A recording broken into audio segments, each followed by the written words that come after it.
Hey, are you looking to hold multiple investments? Well, maybe a holding company is right for you. So make sure you watch this video to the end because we're going to go over what a holding company is, the pros and cons, and how to make one.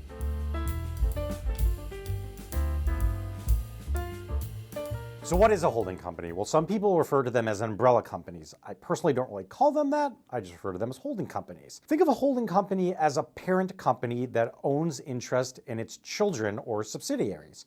So you've got the parent, you've got the children, they're both entities, one owns the other. That's why it's a holding company or an umbrella company. You could have many companies underneath the umbrella. Okay, so you might be asking yourself, what is the point of all this? Why create this umbrella structure? Why introduce a holding company and subsidiaries? If you're someone who wants to get involved in a lot of businesses, the businesses may do a bunch of different things. It doesn't necessarily make sense to have all your businesses under one company, so you essentially bifurcate them into different entities. Therefore, you introduce a holding company, the parent, to own the interest in all the different companies. So why do that rather than just own the equity in the different businesses yourself? Well, you can do that, but there's actually a tax benefit to doing this as well. Okay, so if you're watching this video, you've probably seen some of my other videos where I've talked about taxes and how taxes work and how to optimize tax strategies. Let's say you wanted to have several businesses and you're thinking, I heard of the benefits of S-Corps. Well, that's true that an S-Corp can provide a substantial tax benefit over, say, a sole proprietorship or even a partnership. What you don't necessarily want to have is multiple S-Corps, because if you have multiple S-Corps, you're probably going to have to run a wage from multiple companies to yourself. Instead of running multiple wages and having multiple employment taxes withheld by the business on your behalf and also the business on the business's behalf, you can have one payroll being ran from the holding company. So essentially, you've got children companies that are known as disregarded entities that don't file tax returns. They aggregate their reporting on the holding company, and the holding company is the S-Corp. One tax return, one payroll, not multiple tax returns or multiple payrolls. That's tax optimization.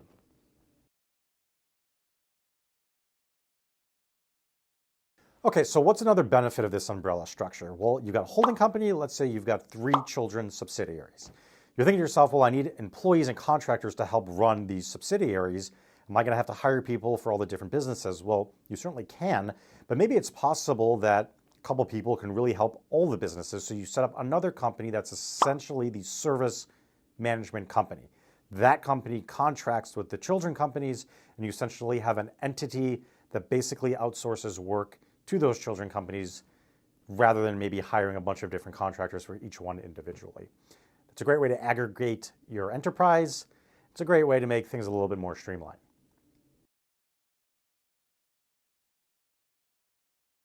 So you might be saying, well, Michael, why don't I just form one company and do a million things underneath it? Well, you certainly can. But what happens if you're offering products in different sphere of influences? Let's say you got product A and product B. Somebody ends up suing you due to product A. You end up losing. Now the entire company is at risk. If you separate out product A and product B, the idea here is that even if product A gets a company into trouble, it's that company, not the company that holds product B. That's a risk bifurcation, very important. So let's talk about a holding company with subsidiaries and how this may work with foreign jurisdictions. Well, you've probably heard of companies like Tesla or Apple, right? Think about it. The US generally has some pretty high tax rates. If you've got a trader business in the US, that's probably going to go under a US company.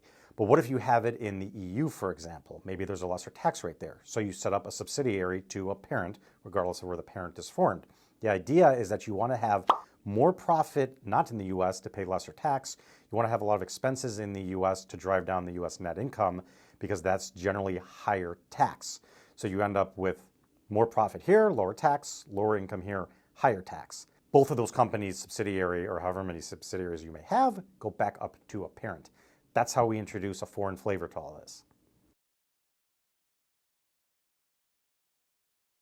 So you might be saying, well, Michael, that's all well and good, but are there any drawbacks? Well, of course, there is a drawback, and it'll hit you right where you don't want it to hit you, which is your wallet.